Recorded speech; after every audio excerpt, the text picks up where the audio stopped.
नमस्कार दोस्तों, मैं आचार्य वसुधा आप सभी का हार्दिक अभिनंदन करती हूँ आपके अपने YouTube चैनल गुरु सप्तऋषि ज्योतिष शिक्षण संस्थान की ओर से। दोस्तों, आज के वीडियो में हम बात करने वाले हैं साप्ताहिक राशिफल के बारे में।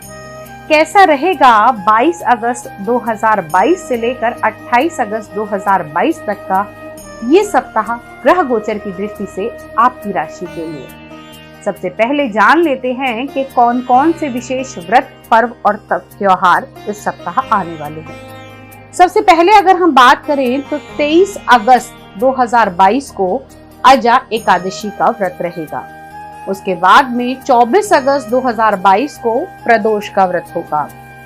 27 अगस्त 2022 को कुशाग्रहणी अमावस्या रहेगी तथा 28 अगस्त 2022 को भाद्रपद शुक्ल पक्ष का आरंभ होगा।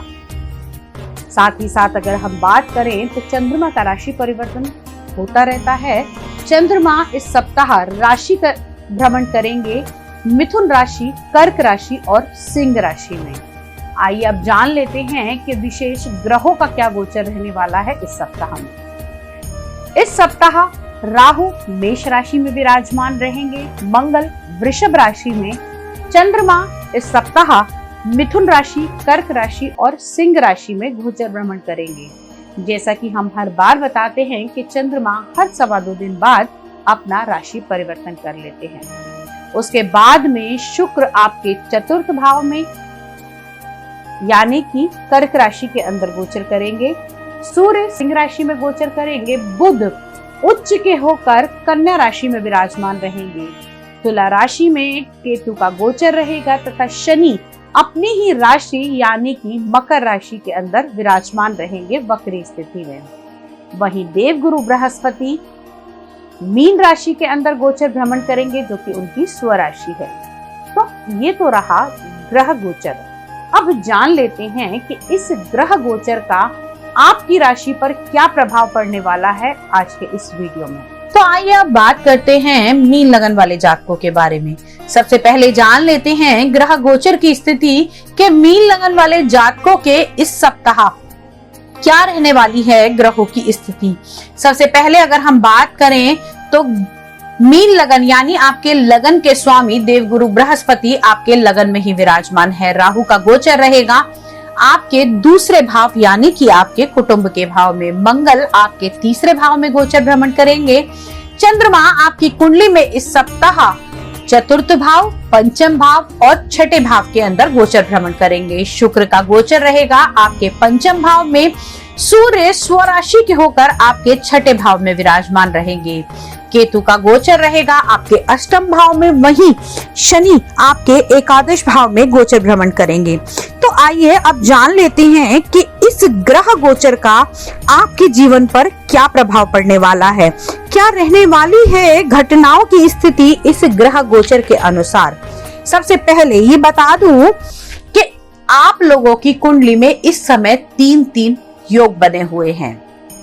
यहाँ पर 4 ग्रह स्वराशि के हैं यानी कि देवगुरु बृहस्पति अपनी ही राशि में लगन में उच्च के होकर बुध बना रहे हैं, भद्र योग आपके सप्तम भाव में, शनि शश योग का निर्माण कर रहे हैं आपकी आय के भाव के अंदर और सूर्य आपके छठे भाव के अंदर।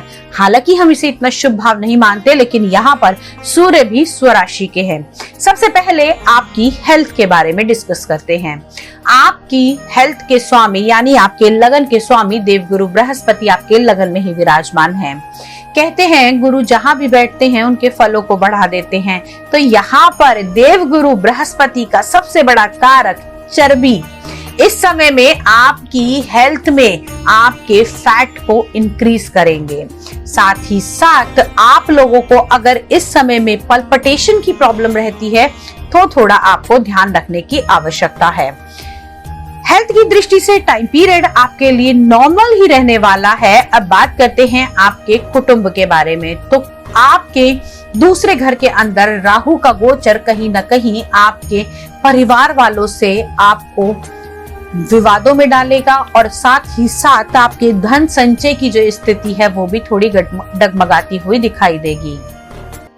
मंगल का गोचर तीसरे भाव में, यानी कि बल पराक्रम के मालिक स्वयं तीसरे भाव में विराजमान हैं। तो इस समय आपको अपने ऊपर थोड़ा सा कंट्रोल करने की आवश्यकता है, क्योंकि एक तो मंगल और वो भी अपने ही घर के अंदर, यानी कि यहाँ पर हम राशि की नहीं मंगल की बात कर रहे हैं जो बल पराक्रम के स्वामी माने जाते हैं। तो इस समय में बेवजह किसी से बिना बात की लड़ाई झगड़ा मोल बिल्कुल ना लें, क्योंकि आगे बातें और इसकी बढ़ सकती हैं अगर आपने किसी भी प्रकार का इस समय अपने दोस्तों के साथ, अपने संबंधियों के साथ, अपने मित्रों के साथ और खास तौर से अपने भाई के साथ अगर कोई वाद विवाद में आप पड़ते हैं तो बातें आगे बढ़ सकती हैं। चंद्रमा का गोचर आपके चतुर्थ भाव में, माता का पूर्ण सहयोग प्राप्त होगा, माता की हेल्थ भी अच्छी रहेगी। साथ ही साथ अगर हम देखें तो दूसरे पहलू से आपके चतुर्थ भाव के स्वामी सप्तम भाव में विराजमान है, तो हेल्थ तो बहुत अच्छी रहने वाली है आपकी माता जी की। और साथ ही साथ आपके सुखों में भी इस समय बढ़ोतरी होगी। सुख कैसे होंगे? आपके पारिवारिक सुख जो है वो बढ़ते हुए दिखाई देंगे। किसी बड़ी चीज के ऊपर आप खर्चा कर सकते हैं, किसी संपत्ति को रिनोवेट करने में आप पैसा लगा सकते हैं, वाहन इत्यादि की तरफ भी रुझान बनता हुआ दिखाई देगा। छोटी मोटी यात्राओं की भी तैयारी आप अपने परिवार के साथ में कर सकते हैं। अब बात करते हैं आप लोगों के पंचम भाव के बारे में, तो स्पेशली उन लोगों के लिए जो किसी प्रकार के लव रिलेशनशिप में इस समय इन्वॉल्व हैं, तो आप लोगों के लिए ये टाइम पीरियड शुभ रहने वाला है। आपके प्रेम के स्थान पर प्रेम के मालिक यानी कि शुक्र का आना कहीं ना कहीं आपके लिए लाभकारी रहेगा। साथ ही साथ अब इस समय में आपको जो सबसे ज्यादा ध्यान रखने की आवश्यकता है वो ध्यान रखने की आवश्यकता है अपने पिता की हेल्थ और आपकी जॉब की। बॉस आपके लिए इस समय में परेशानियां उत्पन्न कर सकते हैं, कॉन्फिडेंस लेवल जिससे आपका गिर सकता है, कहीं ना कहीं आपकी आंखों की रोशनी भी इस समय में थोड़ी सी डगमगा सकती है। तो थोड़ा सा आपको इन सेक्टर्स पे ध्यान देना होगा। जीवन साथी की और दाम्पत्य जीवन की अगर हम बात करें तो ये टाइम पीरियड आपके लिए बहुत ही शुभ रहने वाला है। आपके सप्तम भाव के स्वामी स्वयं सप्तम भाव में ही उच्च होकर विराजमान हैं। कहीं ना कहीं आपस में स्वभाव बड़ा ही रोमांटिक रहने वाला है, विनोदी स्वभाव रहेगा, एक दूसरे के साथ हंसी मजाक करते हुए ये सप्ताह कब निकल जाएगा आपको पता ही नहीं चलेगा। दाम्पत्य सुख की प्राप्ति होगी। संघर्षों से भरे हुए जीवन में अब आपको खुशहाली आती हुई दिखाई देगी। साथ ही साथ अष्टम भाव में केतु का गोचर कहीं ना कहीं आप लोगों को मांत्रिक शक्तियों की तरफ भी आकर्षित करता हुआ दिखाई देगा। आप लोगों की सर्च ऐसी हो जाएगी YouTube पे, या फिर कब मैं कहूँ कि अलग अलग विद्याओं को पाने की इच्छा इस समय आपकी बढ़ सकती है। अब बात करते हैं आपके व्यवसाय के बारे में, तो आपके कर्म के स्वामी स्वयं स्वराशि होकर लगन में विराजमान हैं। मेहनत का फल तो मिलेगा ही मिलेगा। साथ ही साथ अगर किसी प्रकार के गुरु से जुड़े हुए कार्य में कार्यरत हैं, या फिर मैं कहूँ किसी प्रकार का ऐसा कार्य करते हैं जिसमें आप कोचिंग देते हैं, आप सलाह देते हैं, या फिर किसी का भला करते हैं, तो उस सेक्टर में आपकी बहुत ही उन्नति होती हुई दिखाई देगी। ओवरऑल व्यवसाय की इनकम के मालिक माने जाते हैं देवगुरु बृहस्पति, और यहाँ पर आपके कर्म के मालिक भी देवगुरु बृहस्पति हैं। तो आपके प्रॉफिट्स भी बढ़ेंगे और साथ ही साथ आपके व्यवसाय में उन्नति भी होगी। कुछ नया भी आप इस समय में जोड़ सकते हैं।